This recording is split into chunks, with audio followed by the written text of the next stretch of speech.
প্রিয় বন্ধুগণ, সকলের প্রতি আমার আন্তরিক সালাম। আসসালামু আলাইকুম ও রহমতুল্লাহি অবরকাতু। আশা রাখি ভালো আছেন। আজকের নতুন ব্লগে আমি আপনাদের দেখাতে চলেছি ধান সেদ্ধ করা, শুকানো ইত্যাদি গ্রামগঞ্জের কাজ।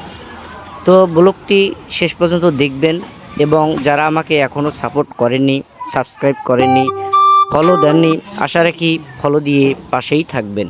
গ্রামীণ জনজীবনের নিত্য নতুন কাজ কর্মের একাংশ, যে কাজটা আমাদের মা বোনেরা দীর্ঘদিন যাবত করে আসছেন, সেই কাজটি আজকে ব্লগ আকারে আপনাদের সামনে তুলে ধরব। আমাদের জাতীয় খাবার ভাত ও মাছ। আমরা যে ভাত খাই তা মূলত আসে ধান থেকে। এই ধান থেকে তৈরি হয় চাল। চালটাকে প্রসেস করে ভাত হিসেবে রূপান্তর করা হয়। তো ধান ক্ষেত থেকে কেটে আনার পর এটাকে সেদ্ধ করতে হয়। আপনারা দেখছেন ধান সেদ্ধের একটি দৃশ্য। এই ধানটি সেদ্ধ করা হয় গ্রামের লতাপাতা, খড়ি, খড় ইত্যাদি দিয়ে। ধান সেদ্ধ হয়ে গেলে এটাকে ঠান্ডা করার জন্য রেখে দেওয়া হয়।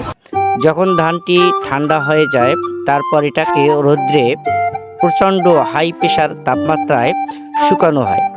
যখন ধানগুলো শুকানো হয়ে যায় তারপর এগুলোকে মেশিনে ভেঙে প্রসেস করে চালে রূপান্তর করা হয়।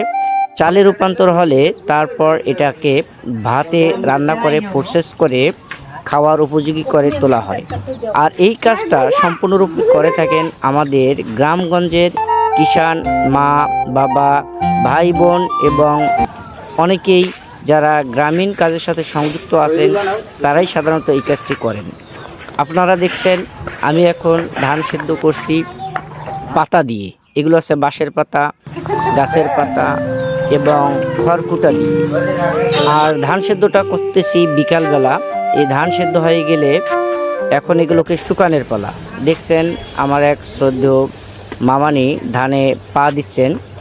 প্রচণ্ড রোদ্রে ধান শুকাচ্ছে আর উনি পা দিয়ে দিয়ে ধানটাকে এলোমেলো নাড়াচাড়া করে দিচ্ছেন। আর ধানটা তল উপর হলে ভিতরে যে ধানটা পরে আছে সেটিও শুকাবে।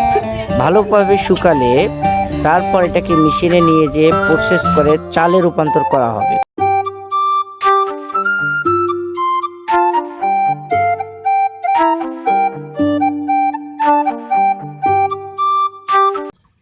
প্রিয় বন্ধুগণ, ভিডিওটি ভালো লাগলে অবশ্যই লাইক, কমেন্ট, সাবস্ক্রাইব এবং ফলো দিয়ে পাশেই থাকার বিশেষ অনুরোধ রইল।